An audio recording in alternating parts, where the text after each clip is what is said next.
Welcome to my story saga. പിരിയാൻ വയ്യേ. ഒരു കാട്ടിൽ കുസൃതിയായ ഒരു കുട്ടിക്കുരങ്ങനുണ്ടായിരുന്നു. കുസൃതിയാണെങ്കിലും സ്നേഹമുള്ളവനായിരുന്നു അവൻ. ശംഖു എന്നായിരുന്നു പേര്.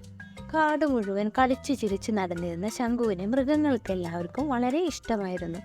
കാട്ടുമരങ്ങളിൽ കൂടി കയറി മറിഞ്ഞ് ഊഞ്ഞാലാടി കളി പറഞ്ഞ് കാട്ടിൻ്റെ മക്കളോട് കഥ പറഞ്ഞ് അവൻ സുഖമായി കഴിഞ്ഞു.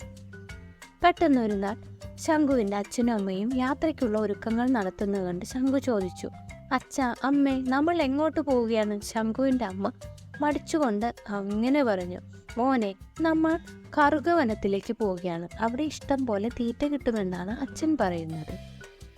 അത് കേട്ടപ്പോൾ ശംഖുവിന് വളരെ വിഷമമായി. തൻ്റെ കൂട്ടുകാരെയെല്ലാം പിരിയേണ്ടി വരുമല്ലോ എന്നോർത്ത് അവന് കരച്ചിൽ വന്നു. അമ്മേ, ഞാൻ എങ്ങോട്ടുമില്ല. എൻ്റെ കൂട്ടുകാരെ പിരിയാൻ എനിക്ക് വയ്യ.